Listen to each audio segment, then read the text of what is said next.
তুমি কি বিশ্বাস করো আল্লাহর এমন একটা গোপন নাম আছে যেটা যদি কেউ মন থেকে পড়ে তাহলে মাত্র 5 মিনিটের মধ্যেই তার দোয়া কবুল হয়ে যায়? অবিশ্বাস্য শোনাচ্ছে, তাই না? কিন্তু আমি নিজে গতকাল এই দোয়াটা পড়েছি আর ফল পেয়েছি সাথে সাথেই। আজ আমি তোমাকে শোনাবো সেই দোয়াটা যেটা বদলে দিতে পারে তোমার পুরো জীবন ইনশাআল্লাহ।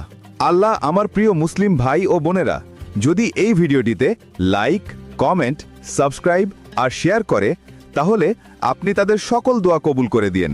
সবাই একসাথে বলুন আমিন, কারণ আল্লাহ তাআলা একসাথে 40 জন আমিন বললে সেই দোয়া কবুল করেন। সুবহান আল্লাহ। আল্লাহ তাআলার এমন এক গোপন নাম আছে যার মাধ্যমে কোনো দোয়া করলে তা কখনো ফিরিয়ে দেওয়া হয় না, যাকে ইসমে আজম বলা হয়, অর্থাৎ আল্লাহর সর্বশ্রেষ্ঠ নাম। এখন শোনো সেই দোয়া।